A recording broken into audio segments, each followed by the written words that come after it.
ልቤ ውስጥ አላህ አለ ወይ የሚል ጥያቄ ይመላለስብኛል። መፍትሄው ምንድነው? ከአላህ የመራቄ ምልክት ነው። በዱዓ አግዙኝ። ይሄ ተፈልጎ የተፈጠረ ስሜት ካልሆነ በስተቀር አይጎዳም። የሰው ልጅ ዝም ብሎ እየተመራመረ እንዲህ አይነት ደረጃ ላይ ከደረሰ ወዶ ተቀብሎት ሁሌ ውስጡ ላይ እንዲመላለስ ከፈቀደለት አዎ ያስጠይቃል። ከአላህ የመራቅ ምልክት ሊሆን ይችላል። ካልሆነ ግን በአላህ ከማመኑ አላህን ከመፍራቱ ለህጉ ተገዥ ከመሆኑ ጋር እንደዚህ አይነት ጥያቄ መፈጠሩ ያን ያክል ችግር የለው። ችግሩ መቀጠሉ ነው። ይሄን ስሜት ፈቅዶ ውስጥ ላይ እንዲመላለስ መፍቀዱን ችግር የሚሆን ካልሆነ ግን አላህ አለ የለም አላህን ማን ፈጠረው ያለ ሸይጣን ውስጥ ላይ እንደዚህ አይነት ሐሳብ መፍጠሩ የመሸነፉ ምልክት ነው። የለም ብሎ ሊያሳምንህ አልቻለም ማለት የለም ብሎ አሳምኖ በአላህ እንድትክድ በአላህ እንድትከፍር ማድረግ አልቻለም። ግን እንድትጠራጠር ያደርግሃል። ሁሌ ከሱ ጋር ጂሃድ ላይ እንድትሆን ፈልገው ሰሃቦች እንዲህ አይነት ጥያቄ ነብይን ጠይቀዋቸዋል። አንዳንዴ ውስጣችን ላይ የሆነ ስሜት ይሰማናል። ያን ስሜት ከመግለጽ ከሰማይ ላይ ተፈጥፍጠን ወድቀን መሞትን እንመኛለን። ከሰማይ ላይ ተፈጥፍጬ ወድቄ መሞትን እመኛለሁ። ያን ከመናገር ጥላቻን የሚገልጽ ነው። ወጀቱሙሃ አገኛችሁት? ይሄ ግልጽ የሆነ ኢማን ነው። ነብዩ ሰለላሁ ዐለይሂ ወሰለም እንደ ሌሎች ወስዶ ሸይጣን አልተጫወተብህም። ቢበዛ አንተ ላይ ማድረግ የቻለው ጥርጣሬ መፍጠር ነው። ግን ይሄን ብለው አላበቁም። ነብዩ ሰለላሁ ዐለይሂ ወሰለም አንዳችሁ እንዲህ አይነት ስሜት ከተሰማው ወዲያው ይሄን አይነት ሐሳብ ውስጥ ላይ ማመላለሱን ያቁማል። ጌታዬ አላህ ነው፣ ብቸኛ ነው፣ በሱ ማንንም አላሻርክም ይበላል። ወከዛሊክ ቁል አላሁ አሐድ መቅራት፣ ወደ ግራ አትፍ ማለት፣ አዑዙ ቢላሂ ሚነሽ ሸይጣኒር ረጂም ማለት መፍትሄው። የሚከለከለው የሚጠላው አደጋ የሚሆነው መቼ ነው? ይሄን ነገር አሜን ብሎ ተቀብሎ ያመላለሱ ያን ተከትሎ ሄዶ ለማረጋገጥ የሞከሩ እጅ ከሰጡ ብቻ ነው። ከዚህ ቁል አላሁ አሐድን ደጋግሞ መቅራት፣ አዑዙ ቢላሂ ሚነሽ ሸይጣኒር ረጂም ብሎ ይሄን ሐሳብ ከውስጥ ማውጣት፣ እንዳይበዛ ሐሳብ መቀየር፣ ጓደኛ ጋር መደወል፣ ቁርአን ገልጦ መቅራት፣ ከሐሳቡ መውጣት ያስፈልጋል። ያልተገረዘ ሰው አዳን ኢቃም ማድረግ እና ሰዎችን ማሰገድ ሱና ፈርድ እንዴት ይታያል? ሽክረን ምንም ችግር የለው። ነዓም የተወሰኑ ፉቃሃዎች ራቲብ ቋሚ ኢማም መሆኑ ይጠላል የሚል አቋም አላቸው። ያልተገረዘ ሰው ቋሚ ኢማም መሆኑ መደበኛ ኢማም መሆኑ ይጠላል፣ ንጽህናው በተወሰነ መልኩ ስለሚያጠራጥር የሚሉት አለ። ነገር ግን ሌሎች ነገሮችን በሚገባ ካወቀ የንጽህናን ሸርጥ ካወቀ አኽላቁ ጥሩ ከሆነ የዲን ህጋትን ካወቀ ያልተገረዘ ሰው እንዴተኛውም ሰው። አንዲት ሴት ባሏ የነቢዩላህ ሉጥ ህዝቦች አይነትን ግንኙነት የሚገናኛት ከሆነ ከሱ ጋር መኖር አለባት ወይስ የግድ ፍቺ መጠየቅ አለባት? ብትመክረውም እምቢ ብሏል፣ በጣም ተጨንቃለች ይላል። አልኢማሙ ትርሚዚ ወገይሩሁ በዘገቡት ሐዲስ ነብዩ ሰለላሁ ዐለይሂ ወሰለም መን ወጀድቱሙሁ የዕመሉ ዐመለ ቀውሚ ሉጢን ፈቅቱሉል ፋዒለ ወልመፍዑለ መዐሁ ብለዋል። ከማ ቃለ ሰለላሁ ዐለይሂ ወሰለም የሉጥ ህዝቦችን የብልግና ተግባር ግብረ ሰዶምን ሲፈጽም ያያችሁትን ሰው ግደሉት ብላ፣ እየተሰራበት ያለውን አካል ግደሉት ብላ። ሁለቱም መርጠው ፈቅደው ይህን ካደረጉ እነዚህ ነቀርሳ ናቸው፣ ቫይረስ ናቸው፣ መጥፋት አለባቸው። ዝሙት ሲሆን ሌሎች ነገሮች ሲሆኑ ቅደም ተከተላል። ያገባ ነው ያላገባ ኢላ ገይሪ ዛሊክ ይባል። ይሄን አይነት ቆሻሻ እንስሳቱን ከሚጸየፉት ማያደርጉትን የተመሳሳይ ጾታ ግንኙነት የሚያደርግን ሰው ካገኛችሁ የሚያደርገውንም የሚደረግበትንም ግደሉት ብላ።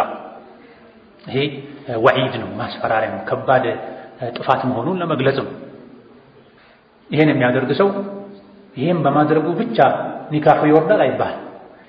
በቀጥታ ኒካህ የሚያወርደው ይሄ ነገር ሐላል ነው ብሎ ከከፈረ ሙርተድ ከሆነ ነው ኒካሁ የሚወርደው። ይሄ ወንጀል እንደሆነ ከማወቁ ጋር ይሄን ካደረገ ሚስት ከሱ ጋር ለመተኛት መፍቀድ የለባትም። አቁም ይሄን ወንጀልህን ማለት አለባት፣ መምከር አለባት። እምቢ ካላት ፍቺ መጠየቅ ትችላለች። አልፈታም ካላት ሸሪዓ ፍርድ ቤት ሄዳ ኒካህ ማስወረድ ትችላለች። ከሱ ጋር መቀጠል አትችልም።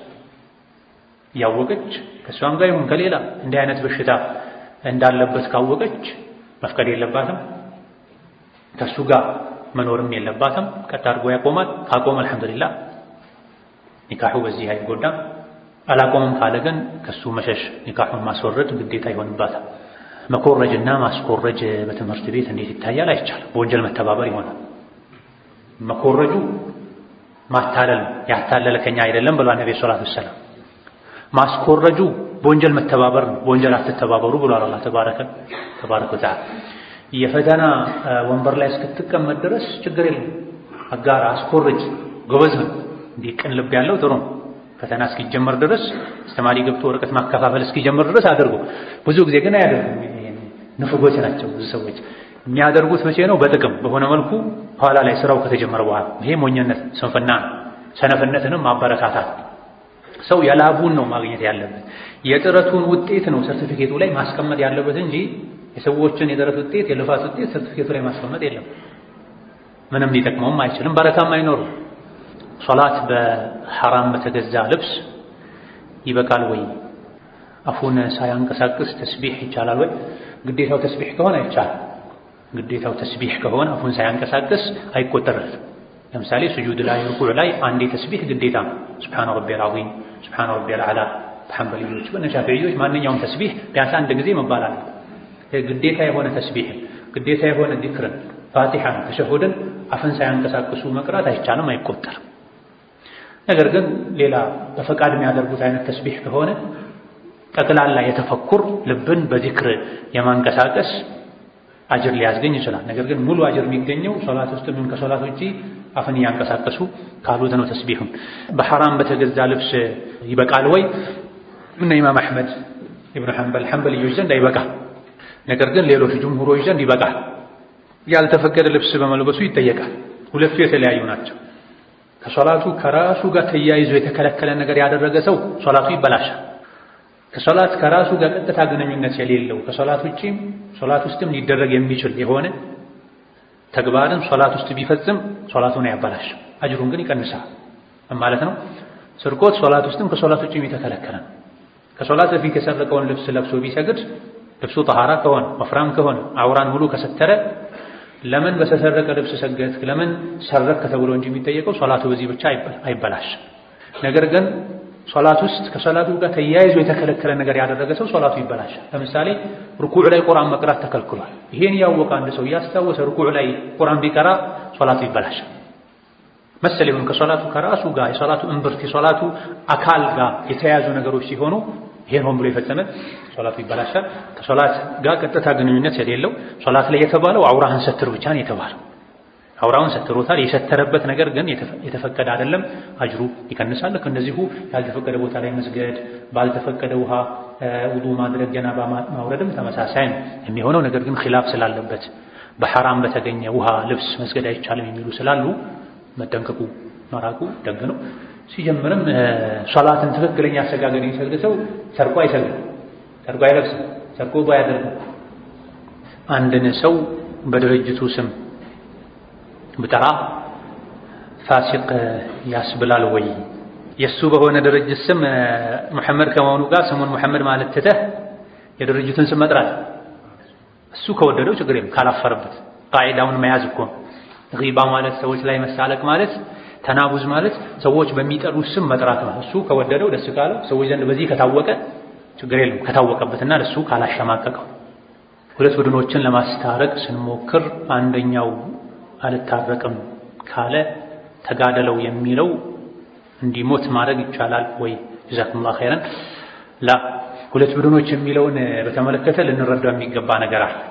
ወይም ጣኢፈታኒ ሚነል ሙእሚኒን እቅተተሉ አልፊአቱል ባጊያን ነው የሚመለከተው። መሳሪያ ታጥቀው የወጡ አንጃዎችን ነው ይሄ የሚመለከተው እንጂ በግል በቤተሰብ ደረጃ በመለስተኛ የሆኑ ሰላማዊ የተጣሉ ቡድኖችን በዚህ መልኩ አይደለም። መጋደል የሚባለው መሳሪያ ይዘው የወጡ ሲሆኑ መሪ ላይ ያመፁ ሲሆኑ መሳሪያ ከታጠቁ ፍቱ ትጥቃችሁ ውጊያውን አቁሙ ይባላል።